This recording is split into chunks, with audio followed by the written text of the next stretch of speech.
Good morning, students. This is Pradyuman sir again in front of you, and here comes with your new video on the topic of your last chapter, that is your 7th chapter. Okay, so the chapter is based on using the internet. Okay, so basically in that chapter we are going to discuss about some topics. The remaining topic of this chapter is online mode of payment and some others. Okay, so we are going to discuss about these topic in very brief. But before starting this topic, I am going to remember you that if you are new here in my channel, then go there and subscribe my channel, press the bell icon, select all from the list so that you can get the notification of my video very firstly. And after that, if you like the teaching style or the teaching method, then you can also press the like button and share this video with your friend and colleagues so that they can also get such type of wonderful information about these such topics. Okay, so let's get started with the first topic or the first point, that is online mode of payment. So what are the various mode of payment just simply available over online? So here are some days. There are a number of ways you can use to pay for a product purchase online. You can either pay in cash at the time of delivery or pay for it online. Online payment online payment involve the uses of electronic machine, also called e-money. Okay, क्या मतलब हुआ इसका? यहाँ पर इनका कहने का मतलब ये है कि यहाँ पर कई सारे ऐसे मेथड बताए गए हैं आप जिसके ज़रिए पेमेंट कर सकते हैं. ठीक है, मतलब पेमेंट के कई जैसे मैं बेसिकली फ़्लिपकार्ट ज़्यादा यूज़ करता हूँ because Flipkart gives us cash on delivery option. Okay, so basically I love to pay when I get that delivery और the product. Okay, means first I check that product and after that I will just simply pay the cash. तो पहले मैं product को check करता हूँ, अगर product मेरा सही निकलता है पैसे पूरे ले जाओ, अगर नहीं निकलता है तो मैं तुरंत के तुरंत ही क्लेम कर देता हूँ, वो वहीं से वो प्रोडक्ट वापस लेके चला जाता है. ठीक है, तो ये तो हो गया एक तरीका. अब जो फ्लिपकार्ट है या अमेज़ॉन है या जो भी अदर मिंत्रा, ईबे और भी जो अलग अलग प्रकार की जो शॉपिंग साइट्स हैं, वो आपको कई ऐसे डिफरेंट टाइप के मेथड प्रोवाइड कराते हैं जिनके ज़रिए आप पेमेंट कर सकते हैं. या तो कैश ऑन डिलीवरी कर सकते हैं, मतलब जिसमें आपको कैश ऑन डिलीवरी मिल रहा है आप उसमें कैश ऑन डिलीवरी कर सकते हैं. नहीं तो आप कैश ऑन डिलीवरी के अलावा आप डेबिट कार्ड, क्रेडिट कार्ड या फिर भीम से भी या यूपीआई से या फिर आप कह लो कि पेटीएम के थ्रू या फ़ोनपे के थ्रू, तो यहाँ पर वेरियस मेथड हैं. आप किसी का भी यूज़ करके आप अपना जो है पेमेंट को क्लियर करवा सकते हैं. ठीक है, तो अगर आप चाहते हैं कि मैं कैश ना देना पड़े, ठीक है, मेरे बैंक से ही पैसा कट जाए, तो इन दैट कंडीशन आप ऑनलाइन पेमेंट कर दीजिए. ऑनलाइन पेमेंट में क्या होता है कि पेमेंट पहले हो जाता है, आपका प्रोडक्ट बाद में आता है. ठीक है, और क्या बोलते हैं, इसमें आपका क्या प्रॉब्लम होता है कि कैश ऑन डिलीवरी में भी कोई प्रॉब्लम नहीं. कैश ऑन डिलीवरी में क्या होता है कि आपका प्रोडक्ट आपके हाथ में आया, मतलब सामान के बदले पैसा. ठीक है, एक हाथ से सामान मिला, दूसरे हाथ से मैंने पैसा उसको दे दिया. ठीक है, और जो ये पैसा हमारे जो हम लोग ऑनलाइन जब ऑर्डर करते हैं और ऑनलाइन ही पैसा ट्रांसफ़र करते हैं तो इसको बोलते हैं ई मनी, इलेक्ट्रॉनिक मनी बोलते हैं, जो कि यहाँ से वहाँ ट्रांजैक्शन होने में हम लोगों की हेल्प करता है. यानी कि हमारे बैंक से जो पैसा कट के अमेज़ॉन पर ट्रांसफ़र हुआ या फ्लिपकार्ट पर ट्रांसफ़र हुआ, तो ये ट्रांसफ़रिंग जो होता है वो कैसे होता है, वो आपके ई मनी के थ्रू होता है. ठीक है, the money in your bank can be transferred electronically from one bank account to another. You can use it with a credit card or a debit card. Electronic money can also be stored as e-money on a card such as a smart card. ठीक है, यानी कि आप अपने debit card और credit card से direct payment कर सकते हैं स्वाइप करके. तो ये तो पता ही होगा सबको कि बस क्रेडिट कार्ड को स्वाइप किया मशीन में और आपका पैसा उतना आपके बैंक अकाउंट से कट जाएगा, आपके सामने आपको स्लिप मिल जाएगी. ठीक है, ये एक तरीका होता है. दूसरा तरीका ये है कि आप जो है कैश दे दीजिए. ठीक है। या फिर आप कोई भी आप ऐसा मेथड चूज़ करिए, मतलब आप डायरेक्ट डेबिट कार्ड से इलेक्ट्रॉनिकली, यानी कि आप अपने कंप्यूटर में उसका जो 12 डिजिट का जो कोड होते जो नंबर होते हैं कार्ड डेबिट और क्रेडिट कार्ड का, उसकी एक्सपायरी डेट, CVV नंबर और वगैरह वगैरह जो डिटेल्स वो मांगता है, तो उसको आप सिक्योरली फिल करें एंड आफ्टर दैट आप उससे भी पेमेंट कर सकते हैं। तो यहाँ पर कई तरीके हैं जिसके ज़रिए आप अपने पेमेंट को क्लियर कर सकते हैं। ठीक है, मतलब कोई प्रोडक्ट जो आपने परचेज़ किया है उसमें भले ही चाहे कितना भी प्राइस हो, बट वो अगर आप पे करना चाहते हैं इन दैट कंडीशन, वहाँ पर डिपेंडेंट करता है कि आप कैश देना चाहते हैं या फिर ऑनलाइन पेमेंट करना चाहते हैं, या फिर जो जब डिलीवरी बॉय आता है तो आप डायरेक्ट कार्ड से भी स्वाइप कर सकते हैं, एज आई टोल्ड यू, मतलब कि कैश ना दे करके डायरेक्ट आपने कार्ड स्वाइप कर दिया। इसके अलावा यहाँ पर दिया गया है क्रेडिट कार्ड के बारे में बताया गया है। क्रेडिट कार्ड क्या होता है? क्रेडिट कार्ड एक प्रकार का उधार खाता होता है। ठीक है, कैसा उधार खाता? जैसे कि सपोज़ मुझे 20,000 रुपये की ज़रूरत है, मुझे कोई इसमें लोन के लिए एप्लीकेशन नहीं डालनी होती ना कुछ होते, बस मुझे जब मैं क्रेडिट कार्ड बनवाऊंगा तो मैं उस बैंक को बोलूँगा कि मेरी मंथली इतनी सेट करके रखो कि मैं अगर मुझे ज़रूरत पड़े तो मैं मंथली इतना रुपए तुमसे उधार ले सकूँ। जैसे मैंने 20,000 रुपये उसको सेट करवा दिया, मैंने 20,000 रुपये उससे उधार ले लिए। ठीक है, मतलब मेरे क्रेडिट कार्ड में 20,000 रुपये पड़े हैं, मैं उनको साल में कभी भी इस्तेमाल कर सकता हूँ बिना बैंक को बताए। ठीक है, हाँ, लेकिन चुकाने मुझे टाइम टू टाइम है। ठीक है, तो सपोज़ आज मुझे 20,000 रुपये की ज़रूरत है, मैंने 20,000 रुपये क्रेडिट कार्ड से अपने निकलवा लिए। अब उसकी किस्त जो इंस्टॉलमेंट बोल सकते हैं या फिर डायरेक्ट पेमेंट भी मैं कर सकता हूँ। तो ये क्रेडिट कार्ड का वर्क होता है। यानी क्रेडिट कार्ड मतलब एक उधार आपको प्रोवाइड कराती है बैंक, फिर उस पर वो कुछ ब्याज लेकर आपको, मतलब कुछ इंटरेस्ट लेकर वो आपको पैसा उसको रिटर्न करना होता है। किसको? बैंक को। तो यहाँ दिया गया है when you use a credit card to pay the bank gives the money, यानी कि जब आप क्रेडिट कार्ड का यूज़ करते हैं तो वहाँ पर आपका पैसा नहीं, बैंक का पैसा यूज होता है। ठीक है, यानी कि बैंक के पास जो पैसा था वो पैसा वो उसको आपको दे रही है वो सामान खरीदने के लिए। ठीक है, this is the bank that had issued you the credit card, यानी ये बैंक ही होती है जो आपको ये क्रेडिट कार्ड इशू करती है। यानी इसके लिए पहले वो कुछ सारे ऐसे डॉक्यूमेंट्स होते हैं, जैसे कि आप कितना पढ़े लिखे हैं। ठीक है, ये डिपेंड करता है, क्योंकि ये एक पढ़ा लिखा ही व्यक्ति एक खाते को मैनेज कर सकता है। ठीक है, तो आपको उस चीज़ को मैनेज करना भी आना चाहिए। ठीक, इसके बाद फिर आपकी इनकम क्या है, इनकम का बेसिस क्या है। ठीक है, सोर्स क्या है इनकम का, मतलब क्या कैसे कमाते हो, ऐसा कौन सा काम करते, कौन सा ऐसा आपका बिजनेस है, तो वो सारी डिटेल्स आपको फिल करनी होंगी। तो जब आप सारी डिटेल्स फिल कर देंगे और इसके बाद फिर चेकिंग्स होंगी। ठीक है, मतलब देखा जाएगा कि हाँ आप उस जगह पर काम करते भी हो या नहीं, आप उस जगह पर रहते हो भी क्या नहीं। मान लो आपने क्रेडिट कार्ड से कुछ रुपए उधार ले लिए, इसके बाद आपने ना चुकाए, तो बैंक वाले आपको कहाँ ढूंढेंगे।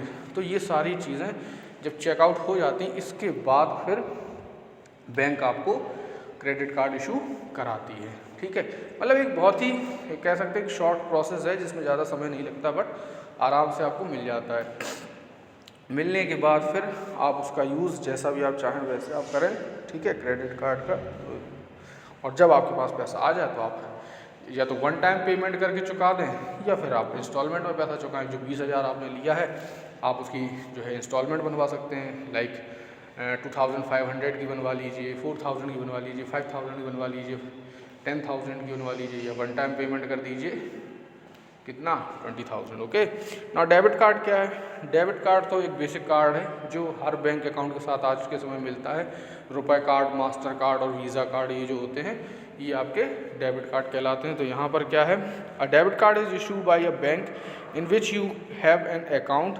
When you use a debit card to pay the amount get deducted from your bank account at the time there should be sufficient balance in your bank account for you to use to it for pay। यानी कि ये basically जो debit card होता है ये हमारे खाते से लिंक होता है। ठीक है, इसमें बैंक हमें प्रोवाइड नहीं कराती। मतलब जब हम जैसे सपोज़ हम SBI बैंक में गए खाता खुलवाने, तो इन दैट कंडीशन कि SBI जो बैंक है वो हमको उस टाइम पर एक डेबिट कार्ड प्रोवाइड कराएगी। ठीक है, तो डेबिट कार्ड में हम जितना पैसा अपने अकाउंट में रखेंगे, सपोज जैसे मेरे अकाउंट में मैंने 1 लाख रुपए रखा, तो इन दैट कंडीशन वो 1 लाख रुपए जो है अगर मुझे जब भी ज़रूरत पड़ेगी तो मैं उस डेबिट कार्ड के थ्रू निकाल सकता हूँ, ठीक है।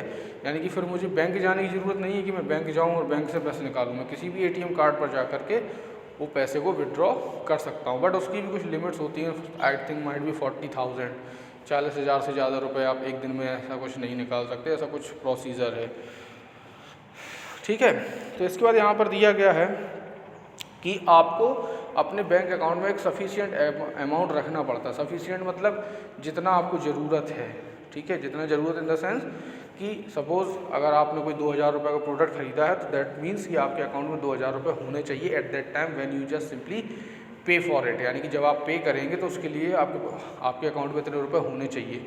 नहीं होंगे इन दैट कंडीशन क्या होगा, आपको वो प्रोडक्ट आप परचेज़ नहीं कर पाएंगे और वो वापस हो जाएगा। अब यहाँ पर दिया गया है blog. What is that blog? Blog is a written material, okay. Blog is a written material. There are 2 types of blog. 2 types means blog and vlog, यानी BLOG एंड UV वाली VLOG, ठीक है। एक ब्लॉग जो होता है वो written material होता है, जिसमें जैसे मान लो सपोज़ मैंने कोई फेसबुक पर कोई चीज़ मतलब एक पोस्ट क्रिएट की, उसमें मैंने सपोज़ किसी बच्चे का जो मेरा फ्रेंड है फेसबुक पर, मैंने उसका जन्मदिन मैंने उसको विश किया कि हैप्पी बर्थडे एंड दिस, या कोई भी मैंने एक स्टोरी लिखी, ठीक है। तो स्टोरी मैंने क्रिएट की अपने मन से, मनगढ़ंत एक कहानी बनाई और उसको मैंने फेसबुक पर पोस्ट कर दी। तो वो जो स्टोरी होगी वो क्या कहलाएगी, वो ब्लॉग कहलाएगी, ठीक है, ब्लॉग BLOG। लेकिन अगर मैं एक वीडियो शूट कर रहा हूँ, जैसे मैं अभी ये वीडियो शूट कर रहा हूँ और ये मैं यूट्यूब पर पोस्ट करूँगा, तो ये क्या कहलाएगा, ये व्लॉग कहलाएगा, क्योंकि इसमें विजुअल और ऑडियो, ठीक है, इसमें दोनों ही चीज़ें मौजूद हैं, ठीक है। तो इसमें आपके विजुअल और ऑडियो दोनों ही मौजूद हैं, तो इस कंडीशन में क्या होगा, ये व्लॉग कहलाएगा। A vlog is a mean of communication that can have text, image, video, audio and so on। यानी एक ब्लॉग में कुछ भी हो सकता है, बेसिकली इट्स अ एनिमेटेड, यानी कि वो उसको हम एनिमेटेड भी बना सकते हैं। You can use a blog to share your ideas with online reader, यानी ऐसे लोग जो मोबाइल, लैपटॉप या टैबलेट पर किसी भी स्टोरी को पढ़ना पसंद करते हैं। देखो आज के समय में बहुत से ऐसे बच्चे होते हैं जो बेसिकली मोबाइल पर ही अपना टाइम ज़्यादा स्पेंड करना पसंद करते हैं। भले ही ये बात अच्छी नहीं है, बट यही सही बात, यही सत्य है, ठीक है। तो इन दैट कंडीशन होता क्या है कि जब भी ऐसी चीज़ें होती हैं, देखो कई सारी ऐसी कहानियाँ होती हैं जो लोगों ने बचपन में अपने बाबा या दादी से या नाना नानी से या किसी और से सुनी, तो वो कहानियाँ आज की डेट में कंप्यूटर पर पोस्ट हैं, या फिर उनकी एक एनिमेटेड मूवी बनी है, तो हम उन मूवीज़ को या उन ब्लॉग्स को पढ़ते हैं, उन कहानियों को पढ़ते हैं, ठीक है। फिर उनके मोरल को समझते हैं, ठीक है। तो बेसिकली वो मोरल स्टोरीज होती हैं। Now after that the readers of a blog can comment on the blog, यानी कि हाँ, इसमें आप कमेंट भी कर सकते हैं। अगर आपको कहानी पसंद आई तो आप वहाँ पर वेरी नाइस, वेरी गुड लिख कर भेज सकते हैं, ठीक है। जैसे मैं ये वीडियो बना रहा हूँ तो मैंने तो चूँकि इसमें कमेंट्स ऑफ करके रखे हैं, बिकॉज आप लोग तो मुझे पता है कि नहीं करेंगे, बट कुछ लोग ऐसे होते हैं जो इसमें कुछ ऐसे गलत कमेंट ना करें, ठीक है। इसके लिए कमेंट्स ऑफ करके रखें, क्योंकि ये बेसिक एक स्टडी पॉइंट है, ठीक है। ये एक स्टडी वीडियो है, तो इसमें ऐसा कुछ गलत भी कमेंट ना हो, इस कंडीशन के लिए मैंने कमेंट्स को ऑफ करके रखा है, ठीक है। तो लेकिन कुछ लोगों के में आप कमेंट्स देख लीजिए, आपके कमेंट्स जो है ऑन रहते हैं, वहाँ पर वो लोग भर भर के उनको कमेंट्स मिलते हैं। काफ़ी कॉम्प्लिकेटेड कमेंट्स होते हैं कि वेरी नाइस, वेरी गुड, ये वो कई सारे कमेंट्स होते हैं। Some key features of blogs are as follows. अब कुछ ऐसे दिए गए हैं यहाँ पर, कुछ उसके जो गुण हैं, जो खास बातें हैं वो ये हैं। A blog is normally a single page of entry. The entries are displayed in reverse chronological order, that is the least post is shown at the top। Latest post, sorry, ठीक है। यानी कि ये इस हिसाब से उस ब्लॉग्स को पोस्ट करता है जो सबसे ज़्यादा लेटेस्ट वीडियो या जो सबसे ज़्यादा लेटेस्ट रीडिंग मटेरियल होगा वो सबसे ऊपर आपको दिखाया जाएगा, या सबसे पॉपुलर आपको अच्छा दिखाया जाएगा, ठीक है। मतलब अगर आप चाहते हैं कि आपको पॉपुलर दिखाया जाए, जो पॉपुलर ब्लॉगर्स हैं उनकी ही सिर्फ आपको दिखाई जाए, या जिनको आप सब्सक्राइब करके रखे हैं उनके दिखाए जाएँ, तो यहाँ पर आप उनको अपने अकॉर्डिंग सेट कर सकते हैं, ठीक है। The blogs is usually public, any one can see it, यानी ब्लॉग्स जो होते हैं वो ज़्यादातर पब्लिकली होते हैं, तो कोई भी उनको देख सकता है जो उनको देखना चाहता है या जो उसके बारे में जानता है, ठीक है। सपोज़ अगर मैं ये वीडियो बना रहा हूँ और कई लोगों को जैसे आज की डेट में पता चल गया है कि ये भी एक चैनल है और यहाँ पर भी कंप्यूटर पढ़ाई जाती है इन दैट कंडीशन, वो अगर जिनको मेरे चैनल का नेम पता होगा तो वो ईज़िली बस सर्च बार में, यूट्यूब के सर्च बार में डालेंगे एंड आफ्टर दैट जैसे ही सर्च करेंगे then they get my all videos, okay. Blogs generally contain text. However, there are blogs like video blogs, photo logs, photographs blogs and podcast audio blogs. मैंने कहा था आपसे कि जो ब्लॉग्स होते हैं BLOG, ठीक है, उनमें आप सिर्फ रिटन मटेरियल लिख सकते हैं, जबकि जो व्लॉग्स होते हैं उनमें आप वीडियो के ब्लॉग्स बना सकते हैं। जैसे मैं ये वीडियो शूट कर रहा हूँ, और जो आपके फ़ोटो ब्लॉग्स होते हैं उनमें आप फ़ोटोज़ सिर्फ कैप्चर करके रख सकते हैं। मतलब आप कहीं बाहर गए टूर करने एंड वहाँ पर आपने सुंदर सुंदर सीनरी की फ़ोटोज़ खींची and you simply upload these all photos in your blogs, तो लोगों ने उनको देखा, ठीक है, उन लोगों ने उनको डाउनलोड किया, कुछ लोगों ने अपने वॉलपेपर पे उसको सेट किया, कुछ लोगों ने उसको शेयर किया, तो ये चीज़ जो है आपने उनको प्रोवाइड कराई। और पॉडकास्ट होता है ऑडियो व्लॉग्स, ठीक है, यानी कि कोई भी ऐसा चीज़ जिसके बारे में जानकारी प्राप्त हुई हमें, मतलब देखो ऐसा कुछ चीज़ें ऐसी होती हैं जिनको हम लोग जल्दी जल्दी राइट नहीं कर पाते। सपोज जैसे किसी का इंटरव्यू चल रहा है, अब वो जल्दी जल्दी बता रहा है उस चीज़ के बारे में, तो इतना पॉसिबल नहीं कि हम इतनी जल्दी जल्दी लिख पाएँ, ठीक है। तो उसके लिए क्या करना होता है, हमको सीधे माइक्रोफोन ऑन कर दो, रिकॉर्डिंग ऑन कर दो, और वहाँ पर आपका जो भी बातचीत होगी रिकॉर्ड हो जाएगी एंड इन दैट कंडीशन आप उस ऑडियो को पब्लिश कर सकते हो with the permission of that particular person who is giving the interview, यानी उस व्यक्ति का परमिशन लेकर कि हाँ मैं इसको पब्लिश कर रहा हूँ, आपको कोई आपत्ति तो नहीं, इन दैट कंडीशन आप उसको पब्लिश कर सकते हो।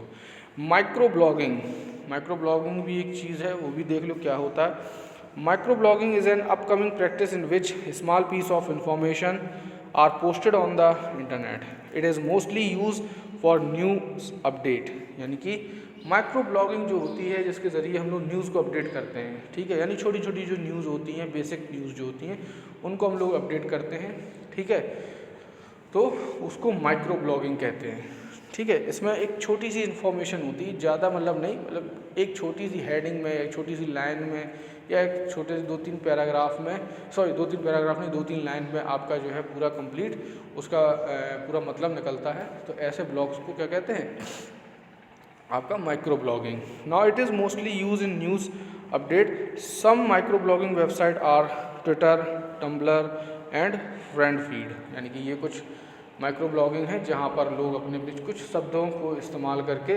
अपनी बातों को रखते हैं और लोग उनको पसंद भी करते हैं, ठीक है। इसके बाद आगे दिया गया है, आगे है आपका difference. So difference between blog and website. अब यहाँ पर ब्लॉग और वेबसाइट के बीच में आपको डिफरेंस बताया गया है।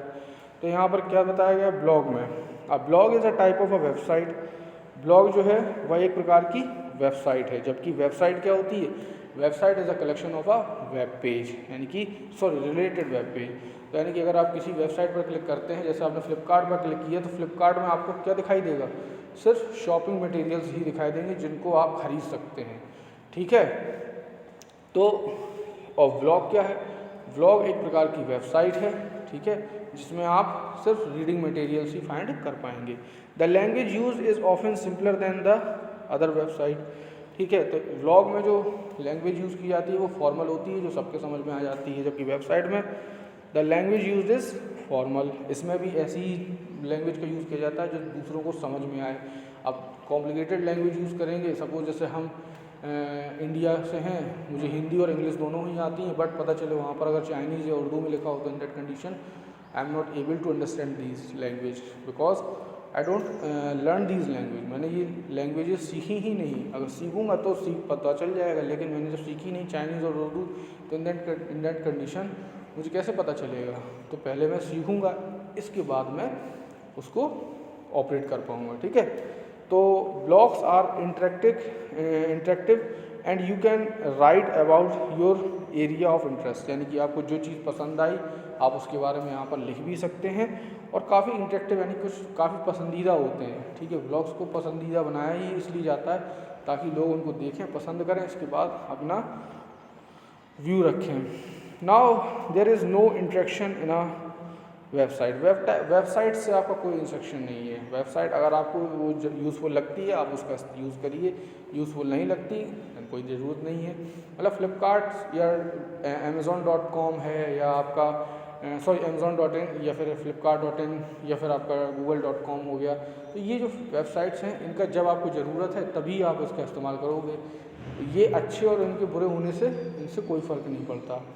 ठीक है, the content in a blog is regularly updated, यानी कि इसमें डे टू डे हर दिन अपडेट किया जाता है। जैसे मैं अपने यूट्यूब चैनल पर डेली वीडियोस अपडेट करता रहता हूँ, कभी कभार देरी हो जाती है बट बेसिकली अपडेट होती रहती हैं। ठीक है, the major content of a website remain the same, और लेकिन वेबसाइट में भी अपडेट होता है, लेकिन उसका ज़्यादातर हिस्सा जो है एक जैसा ही रहता है। आप फ्लिपकार्ट खोल के देख लीजिए, आज आप फ्लिपकार्ट ओपन करके देखिए और आज से ठीक 1 साल या 2 साल बाद आप फ्लिपकार्ट ओपन करके देखना, आपको कंटेंट सेम ही मैक्सिमम सेम दिखाई देगा। एक आध दो कुछ माइनर मेन्यू जो है उसको चेंज किया जाएगा। अब पॉडकास्ट क्या है, तो पॉडकास्ट भी देख लो। A podcast is a audio from a blog. A podcast is recorded and stored on a website, यानी किसी भी चीज़ को, किसी भी साउंड को रिकॉर्ड करके उसको अपलोड करना एक पॉडकास्ट के तौर पर कहलाएगा। ठीक है, तो you can listen to a podcast directly from the website on which it is uploaded. You can also download, share and listen to a podcast on a computer और स्मार्टफोन। ठीक है, तो आप पॉडकास्ट को सुन भी सकते हैं। यस, मान लो सपोज़ किसी जिसने व्यक्ति ने भी इंटरव्यू दिया, अगर आप उसका व्लॉग जो पॉडकास्ट है वो आप उसको देखना चाहते हैं, सुनना चाहते हैं कि क्या बातचीत हुई, इन दैट कंडीशन आप उसको ईजिली प्ले करके सुन सकते हैं। अगर आप चाहते हैं कि ये और लोगों को भी ये जानकारी उनके पास पहुंचे तो उनको भी शेयर आप कर सकते हैं। जैसा कि मैं आपको बार बार बोलता हूं कि अगर आपको ये वीडियो अच्छी लगी तो आप इसको शेयर करिए, लाइक करिए अपने दोस्तों के साथ। तो यही चीज़ें होती हैं पॉडकास्ट में भी। अगर आपने कोई इंटरव्यू या कोई ऑडियो क्लिप आपने सुनी, आपको बहुत अच्छी लगी, आपको लगा कि हाँ इसमें इन्फॉर्मेशन है, इन दैट कंडीशन आप डायरेक्टली इस इंफॉर्मेशन को अपने फ्रेंड एंड सर्कल्स के साथ आप शेयर कर सकते हैं बहुत ही इजी तरीके में। एंड आफ्टर दैट शेयर कर सकते हैं। ओके, इसके बाद आगे दिया गया है कि आगे just a minute. Okay, so difference between a podcast and blog. तो डिफरेंस अब यहाँ पर दिया गया है। एक्चुअली थोड़ा सा पढ़ाते इधर उधर देखने लगा तो मैं भूल गया कि मैं किस लाइन पर हूँ। तो यहाँ पर डिफरेंस दिया गया, difference between a podcast and a blog. तो क्या दिया गया है, podcast you listen to a podcast, आप पॉडकास्ट को सुन सकते हैं, जबकि व्लॉग को you can read a vlog, आप व्लॉग को सिर्फ रीड कर सकते हैं, सुन नहीं सकते। यानी कि आप एक प्रकार से एक स्टोरी है, अगर आप एक बुक जैसे कंप्यूटर की बुक आपके पास है तो आप उसको सिर्फ पढ़ सकते हो। ठीक है, आप पढ़ोगे हम सुनेंगे। ठीक है, अगर हम पढ़ेंगे तो आप सुनोगे। जैसे कि अभी आप मोबाइल में लीड लगाकर ये मेरी वीडियो देख रहे हो तो आपको मेरी आवाज़ सुनाई दे रही है। ठीक है, तो मैं आपको पढ़ के सुना रहा हूँ। ठीक है, तो जो पॉडकास्ट होता है उसको हम सिर्फ सुन सकते हैं, देख नहीं सकते, ना ही वो क्या बोल सकते हैं कि ना तो देख सकते हैं ना ही उसको हम लोग क्या बोल सकते हैं पढ़ सकते हैं। हम लोग सिर्फ उसको डायरेक्ट सुन सकते हैं। बेसिकली ऐसा समझ लीजिए जैसे एक गाना, एक सॉन्ग। जबकि व्लॉग जो होता है वो एक रीडिंग मटेरियल होता है जिसमें हम लोग कहानियों को पढ़ते हैं। You use an audio media player और smartphone to listen a podcast. और अब पॉडकास्ट के लिए आपको एक मीडिया प्लेयर की जरूरत पड़ेगी, जैसे मोबाइल है कंप्यूटर है, लैपटॉप है, इन चीज़ों का यूज़ करके आप उसको सुन सकते हैं। यू यूज़ अ कंप्यूटर और a smartphone to read a blog. Basically मैं बता ही चुका हूँ कि आप एक टैबलेट या कंप्यूटर या स्मार्टफोन के ज़रिए आप इस चीज़ को रीड कर सकते हैं। अब podcast file can be easily downloaded. एक पॉडकास्ट फाइल को यानी कि एक ऑडियो फाइल को आप ईजिली डाउनलोड कर सकते हैं, आपको कोई प्रॉब्लम नहीं होगा। Vlog file can not be downloaded, लेकिन जो व्लॉग फाइल्स होती हैं उनको आप डाउनलोड नहीं कर सकते, कॉपी कर सकते हैं। कॉपी इन द सेंस आप सेलेक्ट करिए और उसको कॉपी कर लीजिए, फिर उसको आपको जहाँ भी स्टोर करके रखना है आप उसको अपना एज आ पर्सनल डॉक्यूमेंट बना करके रख सकते हैं, लेकिन पोस्ट मत करिएगा। क्यों के लिए? यहाँ पर फिर से कॉपीराइट का इशू लग सकता है। तो ध्यान रखिएगा, किसी की भी मेहनत को ऐसे बर्बाद मत करिए। अगर उसने कोई कहानी लिखी है या फिर आप उसको एक क्रेडिट दे सकते हैं, अगर आपने उसकी जो स्टोरी है और आपने उसको कॉपी किया ही है तो लास्ट में उसको एक टैगलाइन में आप उसमें यूज़ कर सकते हैं कि जिस भी राइटर ने इस स्टोरी को लिखा है आप उसको टैग दे सकते हैं, मतलब एक क्रेडिट दे सकते हैं। इसके बाद आप उसको पोस्ट करने में कोई दिक्कत नहीं है, लेकिन अगर आप अपने नाम से पब्लिश करेंगे तो वहाँ पर कॉपीराइट इशू लग सकता है, जो कि आपके लिए प्रॉब्लम बन सकती है। ठीक है, so students, this chapter is fully completed and I hope so that I just simply uploaded all the exercise and question answer very soon. So just I am stopping this video here, but again before starting this video I'm just going to remember you that if you are a new viewer in my channel, then go there and subscribe my channel, press the bell icon, select all from the list so that you can get the notification of my video very firstly. So students, stay tuned with me on my channel. Goodbye students.